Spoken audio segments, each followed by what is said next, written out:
여호수아 9장의 말씀은 어제 함께 말씀을 살펴보셨던 것처럼 이 기브온 사람들과의 맺은 그 조약 또 언약에 관한 메시지입니다. 우리가 여호수아 9장의 말씀을 통해서 일단 제일 먼저 생각해 봐야 될 것은 세상이 우리보다 훨씬 더 지혜롭다는 사실입니다.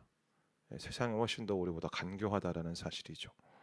때문에 우리 자신의 판단과 결정만으로 이 세상의 간교함을 피할 수 있다, 이길 수 있다라고 생각하는 것은 굉장히 어리석은 일입니다. 많은 예수를 믿는 이들이 내가 살아왔던 인생의 경험과 또 상식과 또 내용들을 가지고 나는 이 세상의 간교함을 이겨낼 수 있다라고 생각하지만 피할 수 없다라는 것이죠. 그것을 극복할 수 있는 유일한 길은 세상의 지혜를 능가하는 하나님의 지혜를 의지하는 것뿐입니다. 그러니까 세상의 간교함을 이길 수 있는 가장 큰 힘은요, 그 모든 것들을 다스리고 통치하시는 이 하나님을 신뢰하고 하나님을 의지하는 것밖에 없다라는 것이죠. 그러기 위해서 중요한 것은 하나님의 지혜인 그 말씀으로 채워져야 되는 것이고, 또 그 모든 판단과 결정에 앞서서 하나님께 묻고 기도해야 되는 것들이 필요하다라는 것입니다. 기브온 사람들과의 이 언약의 과정들 속에, 조약의 과정들 속에 이스라엘 백성들과 리더십들의 이 결정적인 이 실책이 있었다라면 그들이 기도하지 않았다라는 것이죠. 이미 아이성 전투를 통하여서 그들이 눈에 보이는 것으로 판단하고 결정함을 통하여서 그들이 맺었던 맞닥뜨렸던 결과가 무엇이었는지 몸으로 체득하였음에도 불구하고 그들이 이 기브온 사람들의 행색, 그러니까 곧 거짓으로 꾸며낸 그들의 행색을 보고 그들이 쉽사리 판단하고 결정하고 선택했다라는 것입니다. 때문에 하나님께서 말씀을 통해서 우리에게 말씀하시지만 사람은 겉으로 드러나는 외적인 것을 바라보고 판단하기 가장 쉬운 존재입니다. 그러나 하나님은 우리의 겉으로 드러나는 것을 보고 판단하시는 것이 아니라 우리의 마음의 중심을 보신다는 사실을 우리는 분명히 기억해야만 하는 것이죠. 어쨌든 중요한 건 그들이 속여서 조약을 맺습니다. 근데 결국에는 그 거짓이 이제 드러나게 되었죠. 오늘 본문 16절, 17절 말씀을 보면 이스라엘 사람들이 기브온 사람들이 그들 가까이 살던 곧 쉽게 말하면 가나안 민족이라는 사실에 대해서 그들이 알아버렸습니다. 가나안 민족이라는 것은 하나님께서 그들에게 명령하셨잖아요. 진멸해야 될 대상이라는 사실을. 이 가나안 땅, 하나님께서 그들에게 약속으로 주신 땅에서 몰아내야 될, 진멸해야 될 민족이었음에도 불구하고 이 그들의 어떤 거짓된 행색에 속아서 그러질 못했기 때문에 온 백성들이 지도자들을 원망하기 시작한 겁니다. 사실 뭐 백성들이 지도자를 원망한 내용은 뭐 이스라엘 백성들의 역사 속에서 비일비재했던 일들이지만 이전까지는 백성들이 자기네들이 이 부족한 부분들, 먹을 것이 없고 뭐 힘들고 그런 것들 때문에 지도자들을 원망했다라면 지금 이 상황은 지도자들이 잘못했기 때문에 백성들이 원망하는 것이죠.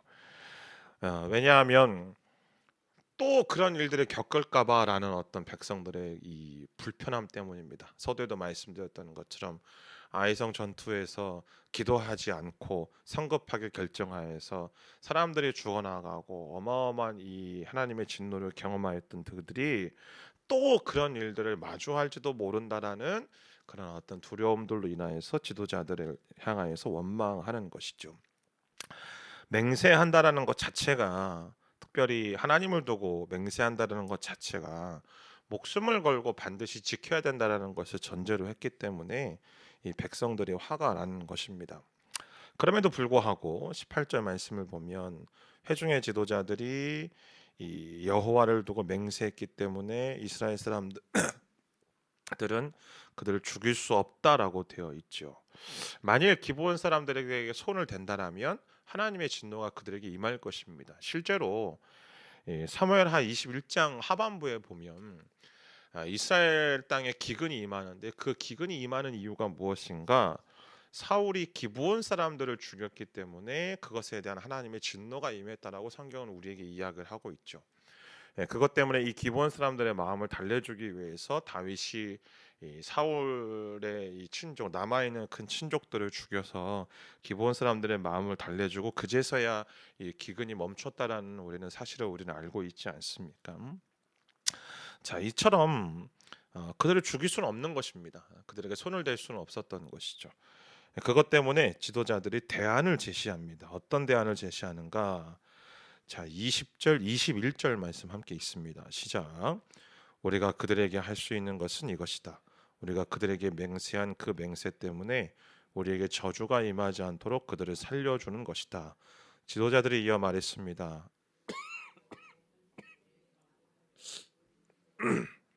이렇게 해서 지도자들이 그들에게 말한 대로 이루어졌습니다. 처형할 수 없다라는 사실을, 그들을 어떤 다시 공격하고 진멸할 수 없다는 사실을 지도자들이 밝힌 다음에 대안을 제시하죠. 어떤 대안을 제시하는가? 그들을 살려두어서 나무를 패고 물 깃는 자로 삼겠다. 그러니까 이스라엘의 모든 잡일을 담당하는 잡일꾼으로 삼겠다라고 이 지도자들이 말하고 있는 것입니다. 실제로 신명기 20장 10절부터 11절까지 하나님의 율법의 말씀의 내용을 보면 그 말씀 속에 이제 이 공격하려고 하는 그 성의 주민들이 평화를 제의한다라면 그들을 받아들이고 그 백성들을 이 노예로 삼아서 이스라엘 백성들을 위해서 일하도록 하는 규정을 하나님께서 마련해 주셨습니다. 그러니까 그 규정대로 이 기브온 사람들에게 행하겠다라고 대안을 제시하는 것이죠. 사랑하는 성도 여러분, 실수하지 않는 것도 중요한데요. 정말로 중요한 건 실수한 이후에 그 실수를 어떻게 처리할 것인가가 더 중요합니다. 자신의 삶과 또 이 인생의 여정들 속에서 신앙 속에서 큰 위기가 될 만한 실수들 안 하며 살면 참 좋겠지만요. 그러지 못하는 것이 인간이죠. 때때로 범죄하기도 하고 때때로 인간관계 속에서 우리의 삶과 신앙에 큰 영향력을 주는 일들을 우리는 겪기도 합니다. 중요한 것은 말씀드렸던 것처럼 아예 애초부터 실수를 하지 않는 것도 중요하겠지만 그러지 못하는 것이 우리 인간의 이 천성이고 연약함이라면 더 중요한 것은 그 실수로 야기된 문제를 어떻게 처리할 것인가가 더 중요한 것이겠죠. 때문에 이 실수 자체가 문제라기보다는 그 실수를 헤쳐나가는 방법과 태도가 더 문제일지도 모르겠습니다. 많은 경우 저도 마찬가지고 또 상담을 하다 보면 내가 내 삶과 신앙 속에서 약이 되어졌던 어떤 그런 문제에 집착해서 살아가는 분들이 참 많이 있습니다. 그때 이러지 말았어야 되는데, 그때 그렇게 결정하지 말았어야 되는데, 그렇게 선택하지 말았어야 되는데, 왜 내가 그때 그런 실수를 했는가, 그런 잘못을 했는가. 그러니까 자꾸 내가 저지른 그 죄에 대해서 곱씹어 보시는 분들이 계세요. 근데요, 그거 아십니까? 사단이 우리에게 하는 그 전략 중에 하나가 뭐냐면 내 과거의 잘못과 죄에 대해서 곱씹어 보게 하는 겁니다. 그렇게 되면 어떻게 되냐면 거기에 매몰되는 거예요. 거기에 함몰되는 것이죠.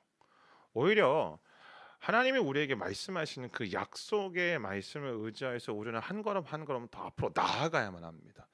여러분, 성경 말씀을 쭉 읽다 보면 말씀은 끊임없이 앞으로 나아가게 한다는 사실을 우리에게 말하고 있습니다. 그 안에서 그 문제 속에서 자꾸 공회전하도록 하지 않는다라는 거예요. 이번 주 주일에도 말씀을 드리겠지만 하나님의 언약궤가 블레셋이 빼앗긴 다음에 그 언약궤의 방향성은요 끊임없이 계속 이스라엘 백성을 향하여서 앞으로 전진하고 있다는 사실을 우리는 기억해야만 하는 것이죠. 때문에 예수를 믿는 저와 여러분들의 삶의 발걸음은 그 자리, 그 문제에 멈춰서 있어서는 곤란합니다. 자꾸 그 문제에 함몰되어지고 그 문제에 집착하여서 그 문제를 저지른 그냥 나만 주목하기 시작하면 그 문제 속에서 역사하시고 일하실 그 하나님을 간과하기 시작하는 거예요. 사랑하는 성도 여러분, 다시 말씀드리지만 우리는 끊임없이 문제 속에 있을 수밖에 없는 존재들입니다. 끊임없이 문제를 저지를 거고요. 끊임없이 우리는 실수할 겁니다. 주님 앞에 서는 그날까지. 그러나 중요한 건 그 실수 속에서 하나님은 어떻게 행하시고 하나님은 어떻게 역사하시는지를 바라보면서 한 걸음 한 걸음 앞으로 내딛는 것이 더 중요한 것이죠. 그러기에 필요한 것은 우리는 하나님의 은혜를 간구하는 일입니다. 그러기에 오늘 저는 기브온 사람들의 이 태도가, 신앙적인 태도가, 영적인 태도가 너무나도 중요하다라고 저는 생각합니다. 오늘 여호수아가 기브온 사람들 향하여서 질책하죠. 왜 너희가 거짓말을 했는가? 왜 너희가 그렇게 했는가? 그러니까 기브온 사람들이 오늘 24절 25절 말씀에 보면, 당신들, 하나님께서 당신들을 통하여서 여리고 땅에 행하셨던 그 일들을 바라보면서 우리가 두려웠다라고 이야기를 합니다. 그 당연히 인간적인 마음 아닙니까? 야, 우리도 죽겠구나, 우리도 진멸당하겠구나 라는 어떤 그 두려움이 임했다라는 거죠. 그런데 그 두려움보다도 이들에게 있어서 가장 중요한 영적인 태도가 한 가지가 있습니다. 25절 말씀 함께 읽습니다. 시작. 보십시오, 우리는 이제 당신들 손에 있으니 무엇이든 당신들이 보기에 선하고 옳은 대로 하십시오. 사랑하는 여러분이요, 이것이 하나님 앞에 나아가는 우리의 태도여야만 합니다. 우리가 하나님 앞에서 행해야 될 우리의 가장 중요한 영적인 태도는, 주님, 내 인생이 주님 손에 있습니다. 내 영혼이, 내 마음이, 내 생각이, 내 감정이 주님의 손에 놓여져 있습니다. 그러니 주님 마음대로 하십시오, 주님 뜻대로 행하십시오 라는 하나님께 전적으로 내 삶을 의탁하고 내 모든 신앙과 내 모든 영적인 태도들을 의탁하는 이 영적인 태도와 내용들, 마음이 우리 가운데 필요하다라는 것입니다. 생각해 보십시오. 당신들 손에 있으니 선하고 옳은 대로 행하십시오. 이런 사람들을 어떻게 죽이겠습니까? 이런 마음을 가지고 있는 사람들을 어떻게 용서하지 않을 수 있겠냐고요. 우리도 마찬가지예요. 오해하지 마십시오. 하나님 앞에서 뻔뻔하는 이야기가 아닙니다. 하나님께 내 인생이, 내 삶이, 주권이 주님께 놓여져 있습니다. 그러니 사도 바울이 고백하였던 것처럼, 나는 사나 죽으나 내 인생은 당신의 것입니다. 내가 행할 일은 뭐예요? 사나 죽으나 오직 나는 주를 위해서 살겠습니다. 그 믿음의 고백을 가지고 살아가는 거죠. 저는 그러기에 건강해도 건강하지 않아도 그것이 나를 향하는 하나님의 일하심이라면 내가 감사함으로 받아들일 수 있는 거예요. 갑자기 마음이 어두워지세요? 내가 가난해도 부해도 그것이 나를 향하는 하나님의 일하심이라면 그 가운데 나는 가난해도 감사할 수 있는 것이고 부해도 감사할 수 있는 것이죠. 빌립보서 4장에서 사도 바울이 그렇게 이야기하지 않습니까? 내게 능력 주신 자 안에서 내가 모든 것을 할 수 있다라고 고백하는 것은, 하나님이 나의 인생 속에서 모든 문제 해결책, 열쇠라는 이야기를 하는 것이 아니고, 앞에서 이야기하잖아요. 내가 가난에 처해 보기도 하고 풍부에 처해 보기도 하고, 내가 비천하고 내가 매를 맞고 내가 평안하고, 그 모든 것들을 내가 감당할 수 있는 힘이 무엇인가? 내 안에 계신 예수 때문이라는 거예요. 그러기에 우리는 우리 인생 속에서 결단하고 고백해야 되는 것이, 세상 사람들의 어떤 가치와 판단과 그 기준에 따라서 우리 인생을 줄 세우는 것이 아니고, 그래서 무엇을 가지고 있는가를 통해서, 또 어떤 인생을, 어떤 삶을 살아가 어떤 스펙을 가지고 있는가를 통해서 사람을 줄 세우는 것이 아니라, 내 안에 계시는 그 예수님, 그 주님께 내 삶이, 내 인생이, 나의 자녀들의 삶이, 내 인생의 모든 노후가 주님의 손에 놓여져 있음을 깨닫고, 오늘 주어진 나의 하루 속에서 주님, 내 오늘 하루의 삶이 주님께 놓여져 있으니 나는 오늘 하루도 주님을 신뢰하며 주님을 의탁하며 주님과 함께 동행하며 주님 말씀하시는 그 길대로 걸어가겠습니다라는 이 놀라운 순종의 태도가 우리 삶 가운데 필요한 줄 믿습니다. 그리할 때 주님이 어떻게 하시는가? 자, 27절 말씀 함께 읽어볼까요? 시작. 그날의 여호수아는 기브온 사람들을 온 회중을 위해, 또 여호와께서 선택하신 여호와의 제단을 위해 나무를 패고 물을 깃도록 했습니다. 이렇게 해서 그들이 오늘날까지 그렇게 하고 있는 것입니다. 근데 23절 말씀을 보면 여호수아가 그들에게 이렇게 말하거든요. 너희는 이제 저주 아래 있게 했다. 그 저주의 내용이 뭐냐면, 하나님의 집에서 여호와의 제단을 위해 나무를 패고 물을 깃도록 하는 일. 과연 이게 저주일까? 과연 이게 저주일까? 이때부터요, 기브온은 이스라엘 백성들에게 있어서 종교적인 중심지로 부각되기 시작합니다. 여러분 아시나요? 그 솔로몬이 성전을 짓기 전에, 솔로몬이 왕이 되고 1000번째 이 1000마리의 희생 제물을 번제물을 하나님께 드렸던 장소가 어디였냐면 기브온 산당이었죠. 그곳이 하나님을 만나는 그곳 아니었겠습니까? 물론 여호수아가 이들을 이 기브온이라는 곳에 딱 묶어두고 하나님의 집에서 일하게 했던 건 이스라엘 백성들에게 끼치는 영향력을 최소화하기 위한 고육지책이었을 거예요. 왜냐하면 가나안 사람들, 이 가나안 문화 속에 살아가던 사람들이 이스라엘 백성들과 어울리게 되면 잘못된 영향력들을 끼칠 수밖에 없으니까 그들이 이제 고립시켰던 것이죠. 그런데 결과적으로는 어떤 일들이 일어나냐면 저주받은 기브온 사람들의 가장 이스라엘 백성들 속에서 가장 거룩하고 가장 구별된 장소에 그들을 두는 거예요. 하나님의 집에서 온갖 허드렛 일들을 맡아서 할 수 있게 되는 것이죠. 그 이후에 기브온 사람들은요, 이스라엘 백성들보다 어느 누구보다도 충성스러운 사람들로 그들은 발전하기 시작합니다. 느헤미야 말씀 나눌 때 말씀드렸지만 이스라엘이 바벨론에 의해서 망하고 포로로 끌려서 다 갔을 때 기브온 사람들도 포로로 끌려갔어요. 그럼 생각해 보십시오. 포로지에 있었던 식민지의 포로는요, 자유가 되는 거거든요. 근데 그들이 이 고레스에 의해서 칙령이 발표가 되어지고 다시 돌아오라는 명령을 내릴 때에 기브온 사람들이 그냥 그곳에 바벨론에 남아서 살아갈 수 있었는데, 자유롭게 살아갈 수 있었는데, 그들이 자발적으로 다시 유다 백성들과 이스라엘 팔레스타인 지역으로 돌아와서 하나님의 집을 위해서 그들이 이전에 그들의 조상 때 해왔던 노예와 종살이의 모습으로 다시 돌아갑니다. 이런 충성스러운 사람들이 어디 있습니까? 그런 모습으로 발전하게 된다는 것이죠. 참 저는 오늘 말씀을 보면 이게 하나님의 긍휼하심이구나. 아무런 소망 없이 죽을 수밖에 없는 사람들이었는데, 어떻게 보면 진멸받아 마땅한 사람들이었는데 구원의 소망을 가질 수 있었던 것은 그들을 향하신 하나님의 긍휼하심이구나. 사랑하는 여러분이요, 하나님의 목적은요, 사람들을 멸망시키게 하는 게 아닙니다. 하나님의 어떤 목적은요, 사람들이 심판하시는 것이 하나님의 목적이 아니라고요. 천국과 지옥으로 나눠가지고 줄 세워서 내 말 잘 듣는 사람들은 천국으로 보내고 내 말 안 듣는 사람들은 지옥으로 보내는 것이 하나님의 목적이 아니라는 겁니다. 하나님의 목적은 요한복음 3장 16절에서 말하고 있는 것처럼 모든 사람들이 예수를 믿어 구원에 이르게 하게 하시는 것이 하나님의 목적이고 그 하나님의 마음이라는 거예요. 저와 여러분들을 향하신 하나님의 마음도 우리 자신이 정말로 하나님과 교제하며 그분의 사랑을 누리고 그분의 풍성한 그 생명을 누리도록 하시는 것이 저와 여러분을 향하신 하나님의 목적이요 하나님의 바람이라는 사실입니다.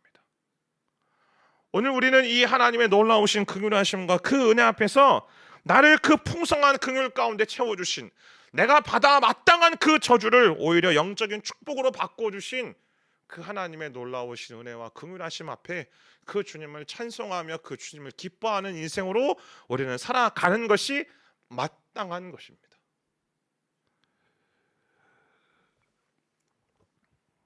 사무엘하 6장의 말씀을 보면 언약궤가 그렇게 돌고 돌다가 다시 이제 다윗과 함께 시온성을 갈 때 다윗이 그 앞에서 춤을 추잖아요. 다윗이 그 앞에서 춤을 추거든요. 근데 그 춤추는 그 장면을 원어 그대로 보면요, 관광버스에서 아저씨들이 막 춤을 추는 게 아니에요. 다윗이 언약궤를 중심으로 뱅글뱅글 돕니다. 무슨 뜻이냐면 언약궤 대신 그 예수 그리스도를 중심으로 살아가는 인생이 내게 있어서 가장 기쁨이요 즐거움이요 나의 소망임을 고백하는 다윗의 몸의 언어였고 다윗의 몸의 찬양이었습니다. 제가 그 말씀 묵상하면서 우리 인생 속에 우리의 삶의 중심, 우리의 찬양의 중심, 우리의 예배의 중심, 우리의 기도의 중심은 누구여야만 하는가? 예수여야만 합니다. 오늘 기브온 사람과 같은 나의 인생, 죽을 수밖에 없고 죄로 인하여서 진멸당할 수밖에 없었던 그런 나의 인생을, 내게 임한 그 저주를 하나님의 긍휼하심과 하나님의 충만하신 그 사랑으로 말미암아 풍성한 영적인 축복으로 바꾸어 주신 그 하나님의 은혜를 기억하고 그 하나님을 내가 바라보며 내가 그 하나님을 향한 감사가 있다라면 오늘 우리가 해야 될 믿음의 결단은 주님, 나는 오늘도 주님을 중심으로 살아가겠습니다. 나는 오늘도 내 하루의 인생 속에 내 삶의 모든 여정 속에 주님을 중심으로 뱅글뱅글 돌며 그분을 찬양하며 그분으로 인하여 기뻐하며 그분이 내 삶의 목적이요 이유가 됨을 내가 소망함으로 주 앞에 살아가겠습니다. 하물며 허드렛 일을 한다 하더라도 나무를 패고 물 깃는 것처럼 내 인생의 지금의 삶의 순간이 때때로 굉장히 뭐 이런 것까지 해야 되나 내 삶 속에서 하고 싶을 만큼의 그런 허드렛 일을 하는 것 같은 그런 기분이 들지라도 오늘 그 가운데 나를 살리신 그 주님으로 인한 감사와 감격과 기쁨의 찬양을 올려드리는 저와 여러분들의 인생이 되어지기를 주님의 이름으로 축원합니다. 기도하겠습니다.